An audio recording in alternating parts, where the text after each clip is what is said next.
Mis queridos hermanos y hermanas en la fe, mis hijos, ¿alguna vez han sentido que su corazón se vacía poco a poco, como una vasija de barro que ha dado hasta la última gota? ¿Han derramado su tiempo, su amor, su dinero, su alma entera en alguien, solo para encontrarse al final del día completamente agotados, observando que nada ha cambiado? Quizás han elevado plegarias al cielo por ellos, les han ofrecido una y otra vez la mano, una oportunidad más, y sin embargo, esa persona sigue exigiendo más y más, como un pozo sin fondo. No están solos en este sentimiento. Es un desierto que muchos de nosotros, con el corazón lleno de buenas intenciones, hemos atravesado. El deseo de ayudar es un reflejo del amor de Dios en nosotros.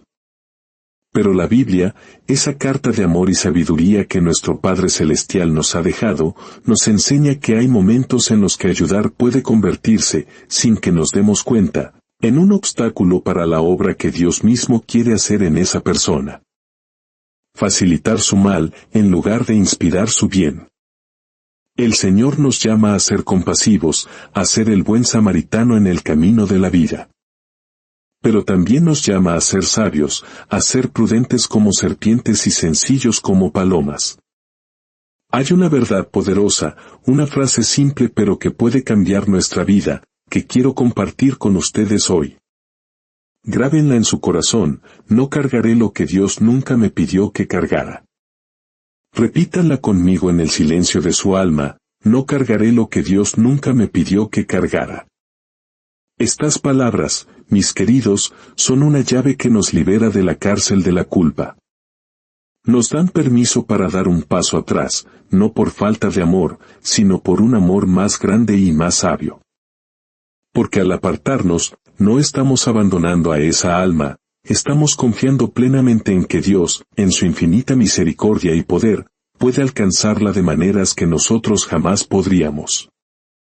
Hoy, si me lo permiten, como un abuelo que comparte las lecciones de la vida con sus nietos, exploraremos juntos 7 tipos de personas sobre las cuales la Escritura nos advierte tener cautela al ayudar. Y no me malinterpreten, mis queridos hermanos y hermanas. Dios ama a cada una de sus criaturas, y nosotros también debemos hacerlo. Pero amar a alguien no significa que debamos ignorar sus patrones destructivos. Amar a alguien no significa que debamos ponernos en una posición que vaya en contra de la sabiduría de Dios, agotando el aceite de nuestra propia lámpara hasta quedar en la oscuridad. Vamos a adentrarnos en las Sagradas Escrituras, a escuchar lo que nos dicen y a descubrir cómo ofrecer una ayuda que sana, sin facilitar una conducta que destruye. El primer tipo de persona es el ingrato. ¿Han entregado alguna vez todo lo que podían? Su apoyo incondicional, sus finanzas con sacrificio, su tiempo que es vida. Solo para recibir a cambio un encogimiento de hombros, una mirada fría, o peor aún, una crítica mordaz de que lo que dieron no fue suficiente. Así es el corazón del ingrato.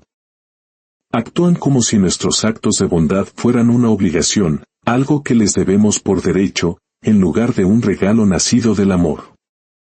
Con el tiempo, ayudar a una persona ingrata se siente como verter agua en un cántaro sin fondo. No importa cuánta agua bendita de tu generosidad derrames, el cántaro nunca se llena. Vemos un ejemplo que nos estremece el alma en el Evangelio de Lucas, capítulo 17. Allí, el Maestro, nuestro Señor Jesús, sana a 10 leprosos. 10 hombres restaurados de una enfermedad que los había condenado a una vida de miseria y exclusión. Y sin embargo, solo uno de 10, regresa para postrarse a los pies de Jesús y darle gracias. El Maestro, con un tono que mezcla la sorpresa y la tristeza, pregunta, ¿no quedaron limpios los 10? ¿Dónde están los otros 9? Imaginen ese momento. Incluso ante un milagro del Señor que les devolvió la vida, 9 personas eligieron no expresar gratitud. Si esto pudo sucederle al Hijo de Dios, ciertamente puede sucedernos a nosotros. Lo que hace que la ingratitud sea tan agotadora no es que necesitemos un aplauso por cada buena acción. No, no es eso. Es que la gratitud, mis hijos, es el reconocimiento del valor de lo que se ha dado. Cuando alguien es ingrato, devalúa tu sacrificio. Trata tu amor, tu tiempo, tu esfuerzo, como algo que merecía o como algo sin valor real. Y eso hiere el espíritu, nos hace sentir usados, como si nuestra caridad fuera una simple herramienta. El libro de Proverbios, en el capítulo 17, versículo 13, nos lanza una advertencia severa: al que paga mal por bien, el mal no se apartará de su casa. Algunos ingratos van más allá de simplemente ignorar la bondad, se vuelven y hieren a las mismas personas que les tendieron la mano. Esta falta de aprecio puede empujarnos a dar más y más, en una búsqueda desesperada por recibir finalmente un gesto de reconocimiento. Pero, irónicamente, cuanto más damos, menos aprecian. Su hambre de recibir crece, y exigen sacrificios cada vez mayores, atrapándonos en un ciclo que nos deja el alma magullada. La tragedia es esta: la gratitud abre las puertas del cielo para recibir más bendiciones. La ingratitud las cierra con cerrojo. Por eso, cuando te encuentres frente a alguien perpetuamente ingrato, quizás sea el momento de preguntarte en oración: Padre Celestial, ¿estoy realmente ayudando a esta persona a crecer, o simplemente estoy alimentando su soberbia y su sentimiento de que el mundo le debe todo? A veces, la mejor manera de que una persona ingrata aprenda la humildad y la gratitud es experimentando la ausencia de tu apoyo. Dar un paso atrás puede permitirle darse cuenta, quizás por primera vez, de cuánto había dado por sentado. Sigue orando por ellos, desde la distancia de la prudencia. Pero no permitas que su falta de gracias drene tu espíritu ni un día más. El segundo tipo es el soberbio y arrogante. La soberbia es como una fortaleza que algunas personas construyen alrededor de su corazón. Ladrillo a ladrillo, con el cemento del orgullo, se aíslan del mundo. A sus propios ojos, lo tienen todo resuelto. No necesitan consejo, no aceptan corrección y, ciertamente, no creen necesitar la humildad. El libro de Proverbios, en el capítulo 16, nos advierte con una claridad que resuena a través de los siglos: antes del quebrantamiento es la soberbia, y antes de la caída, la altivez de espíritu. Cuando tu ayuda, ofrecida con amor, choca contra los muros de la arrogancia de alguien, a menudo encontrarás tus esfuerzos despreciados, minimizados, o incluso ridiculizados. Miremos la figura del faraón en el libro del Éxodo. Moisés, el siervo de Dios, le advirtió una y otra vez que dejara ir al pueblo de Israel. Sin embargo, la soberbia del faraón era colosal, como las pirámides que había construido. Se negó a humillarse, se negó a escuchar la voz de Dios, y se negó a reconocer una autoridad superior a la suya. ¿Y qué ocurrió después? Una cascada de plagas devastadoras y, finalmente, la aniquilación de su poderoso ejército en las aguas del Mar Rojo. La soberbia hizo que el faraón librara una batalla que nunca estuvo destinado a pelear, una que estaba garantizado a perder desde el principio. ¿Han intentado ayudar a alguien así? Alguien con un eco del corazón del faraón. Quizás, con la delicadeza de una madre, le aconsejaste buscar ayuda profesional, o le sugeriste reducir sus gastos, o reconsiderar una relación que visiblemente lo estaba destruyendo. Y en respuesta, recibiste una burla, una mirada altiva que decía: ¿cómo te atreves a decirme lo que tengo que hacer? Las personas orgullosas pueden incluso arrojar tu bondad de vuelta a tu cara. En el fondo, creen que saben más que nadie, por lo que tu intento de ayudar se siente como un insulto a su inteligencia, a su autonomía. El dolor más profundo de esta situación es que no importa cuánto amor derrames en una persona soberbia, es posible que nunca escuches las palabras necesito tu ayuda o te lo agradezco. Podrían tomar tus recursos, aceptar tu dinero o tu tiempo, pero luego darse la vuelta y atribuirse todo el mérito de cualquier éxito. O peor, te menospreciarán por pensar que tú, un simple mortal, podrías enseñarles algo a ellos. La epístola de Santiago, en el capítulo 4, versículo 6, nos recuerda algo fundamental: Dios resiste a los soberbios, y da gracia a los humildes.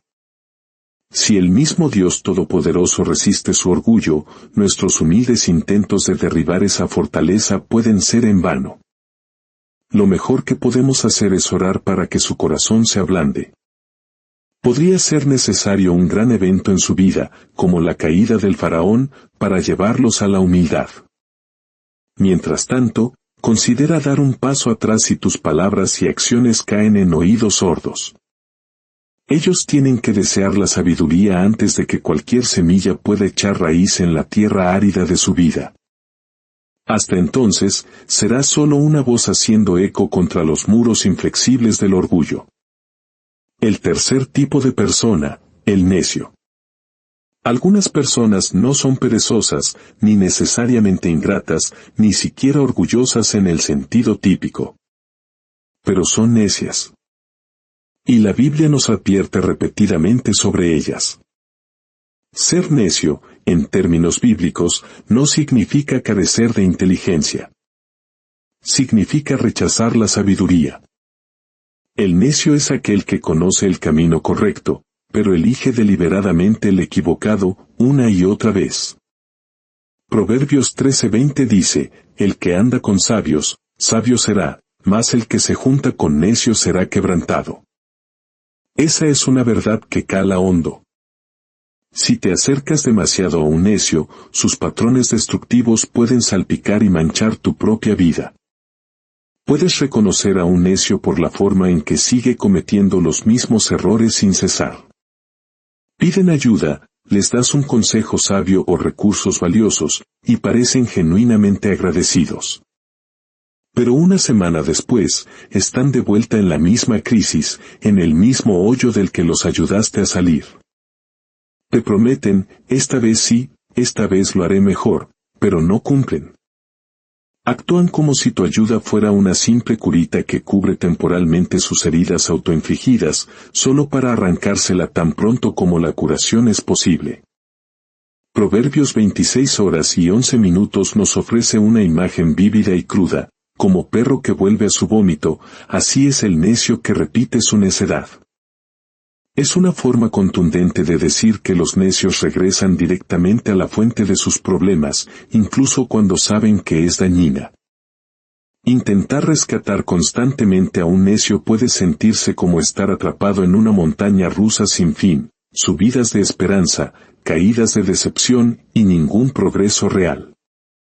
¿Alguna vez has intentado razonar con alguien que simplemente no quiere escuchar la verdad?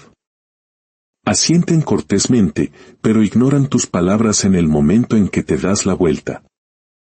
Se quejan de las consecuencias de sus decisiones, pero se niegan a cambiar esas decisiones. Si sigues sacándolos de apuros, podrías estar bloqueando la única lección que realmente necesitan aprender, la lección de que las acciones tienen consecuencias. Sin enfrentar esas consecuencias, nunca tienen una razón para madurar y buscar la sabiduría. Si estás lidiando con un necio, comprende que está bien, a veces es incluso necesario, dejar que caiga. En esa dolorosa caída, podrían finalmente buscar la verdadera sabiduría. Puedes orar por ellos, y puedes estar allí para animarlos si deciden cambiar. Pero si permanecen empeñados en su necedad, te agotarás tratando de salvar a alguien que no quiere ser salvado. El cuarto tipo, el perezoso. La pereza es otro abismo del que las Escrituras nos advierten. Hay una gran diferencia entre estar en una situación difícil, como perder un trabajo o enfrentar problemas de salud, y no estar dispuesto a trabajar en absoluto. La segunda carta a los Tesalonicenses, capítulo 3, versículo 10, es muy clara. Si alguno no quiere trabajar, tampoco coma. Suena duro al principio, pero en realidad se trata de responsabilidad. Si alguien se niega constantemente a dar los pasos para proveer para sí mismo, aun cuando tiene la capacidad, derramar tus recursos sobre él puede robarle la motivación. Quizás conozcas a alguien que afirma que no puede encontrar empleo, pero pasa horas todos los días frente a los videojuegos o las redes sociales. O suplican dinero para pagar las cuentas, pero luego se dan la vuelta y compran lujos caros. Podrían presentarse constantemente con una nueva excusa: nadie quiere contratarme, o es que la situación está muy difícil, sin haber aplicado realmente a un solo puesto o intentado aprender una nueva habilidad. Al principio, sientes lástima por ellos, pero a medida que observas, ves un patrón. Ni siquiera están intentando resolver su propio problema. Al intervenir y pagar sus cuentas o cubrir sus responsabilidades indefinidamente, estás eliminando todas las razones que podrían tener para ponerse de pie por sí mismos. En lugar de sentirse obligados a confiar en Dios, buscar trabajo o aprender algo nuevo, se acomodan en depender de ti o de otros para su sustento. Esto es lo que llamamos habilitar. No es amor proteger a alguien de toda dificultad, si esa dificultad es exactamente lo que Dios pretende usar para despertarlos a la realidad. Piensa en la parábola de los talentos en Mateo 25.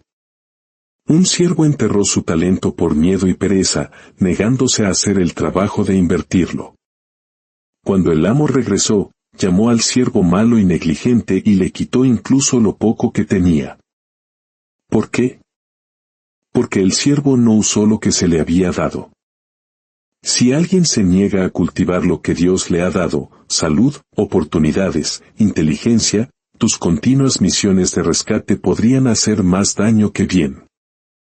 El quinto tipo, el deshonesto y manipulador. A veces, las personas que más nos agotan son aquellas que saben exactamente cómo manipular nuestras emociones. Nos alimentan con historias elaboradas, cuentos tristes y excusas que tocan las fibras de nuestro corazón, esperando que abramos nuestra billetera o les entreguemos nuestro tiempo sin hacer preguntas. Proverbios 12:22 nos dice que los labios mentirosos son abominación a Jehová, pero los que hacen verdad son su contentamiento. Cuando alguien es deshonesto o manipulador, a menudo no está interesado en la verdad, está interesado en extraer lo que pueda de ti. Los manipuladores pueden parecer increíblemente necesitados o desesperados. Podrían decir: si de verdad te importara, harías esto por mí, o podrían hacerte sentir culpable sugiriendo que eres una mala persona si no ayudas. Podrían seguir cambiando su historia, añadiendo drama en cada giro para asegurarse de que permanezcas invertido. Cuanto más das, más toman, pero nunca ves un cambio genuino, solo más razones por las que necesitan tu ayuda una vez más. ¿Has sentido esa sensación incómoda en el fondo de tu alma, presintiendo que algo en su historia no encaja?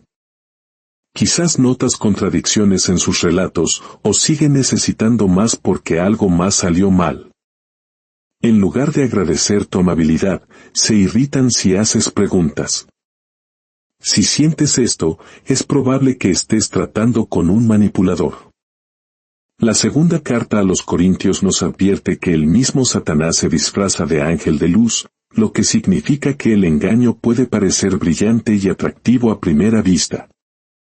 La solución ante la manipulación es establecer límites. Ora pidiendo sabiduría, haz preguntas directas y no tengas miedo de decir no.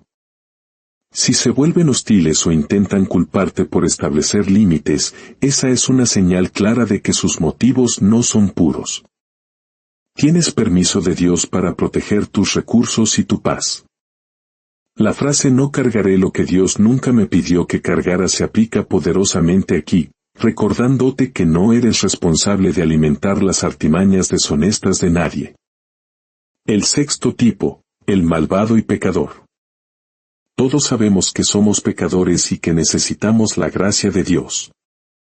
Sin embargo, algunos individuos abrazan el pecado de una manera que desafía abiertamente a Dios y arrastra a otros a la oscuridad. Estas personas no solo tropiezan, promueven el mal o se deleitan en la maldad. El Salmo primero nos exhorta a no andar en consejo de malos, ni estar en camino de pecadores. Y Romanos 1:32 advierte que algunos llegan tan lejos como para aprobar a los que practican las mismas obras perversas. ¿Te has encontrado con alguien que no solo vive una vida contraria a los caminos de Dios, sino que también anima a otros a unirse? Pueden burlarse de los valores bíblicos, celebrar hábitos destructivos o tentarte a pecar también. Si intervienes para ayudarlos sin precaución, podrías terminar apoyando accidentalmente su comportamiento pecaminoso, como darles dinero que usan para actividades ilegales o inmorales. Al hacerlo, te conviertes en cómplice de su rebelión, incluso si esa nunca fue tu intención. Piensa en Jezabel, del Antiguo Testamento. Ella promovió activamente la idolatría y llevó a muchos a la ruina espiritual. Intentar ayudar a una figura como Jezabel sin establecer límites claros podría llevarte a un profundo compromiso espiritual. Amarlos no significa respaldar sus elecciones ni proporcionar recursos que fomenten su maldad. A veces, el mayor acto de amor es decir con firmeza, me importas, pero no puedo apoyar estas acciones. Estamos llamados a amar a los pecadores, Jesús ciertamente lo hizo, pero él nunca participó en su pecado ni les dio un pase libre para continuar. Ofreció gracia, pero también verdad. Cuando se trata de personas que son malvadas y arrastran a otros al pecado, puedes orar por ellas desde la distancia. Puedes señalarles a Cristo, pero no tienes que financiar ni facilitar su camino destructivo. Eso no es juzgar, es ser un administrador responsable de lo que Dios te ha dado. Y finalmente, el séptimo tipo, el que no se arrepiente. Estos son aquellos que saben que están en el error, pero se niegan a apartarse de él. La carta a los Hebreos, capítulo 10, versículo 26, subraya que si pecamos voluntariamente después de haber recibido el conocimiento de la verdad, ya no queda más sacrificio por los pecados. Esto no se trata de personas que luchan contra el pecado y desean la libertad. Se trata de personas que no tienen ningún interés en cambiar. Toman la gracia de Dios a la ligera, ignorando cada llamado al arrepentimiento. Puedes haber pasado incontables horas hablando con ellos, orando por ellos o sacándolos de sus crisis autoinfligidas. Cada vez, esperas, quizás esta vez vean la gravedad de esto. Pero cada vez, siguen igual. O peor, usan tu ayuda como un colchón para seguir viviendo en pecado, sin sentir nunca las consecuencias completas que podrían quebrar su corazón terco. El hijo pródigo, en Lucas 15, solo recobró el juicio cuando estaba hambriento en un chiquero de cerdos. Si su padre le hubiera enviado dinero, rescatándolo de cada consecuencia, podría haberse quedado en ese país lejano para siempre. Pero como el padre le permitió tocar fondo, descubrió la humildad y se arrepintió verdaderamente, regresando a casa con un corazón transformado. Quienes no se arrepienten necesitan ese momento de tocar fondo. Si los protegemos de ello, retrasamos la llamada de atención que Dios quiere que tengan. Es difícil, porque nuestra compasión nos hace odiar verlos sufrir. Pero a veces ese sufrimiento es exactamente la herramienta que Dios usa para provocar un cambio genuino. Si sigues interviniendo, podrías estar interponiéndote en el camino de Dios, impidiendo la lección que Él está tratando de enseñar. Así que, cuando veas claramente que alguien no se arrepiente, recuérdate a ti mismo, no cargaré lo que Dios nunca me pidió que cargara. Puedes amarlos, hablarles la verdad y orar, pero también debes dejar que enfrenten la realidad. Eso puede parecer duro, pero permitirles experimentar el peso de sus decisiones podría ser el único camino que los lleve al verdadero arrepentimiento. Y si finalmente se arrepienten, ¿qué día tan glorioso será ese? Un día que podrás celebrar, sabiendo que no te interpusiste en la obra de Dios.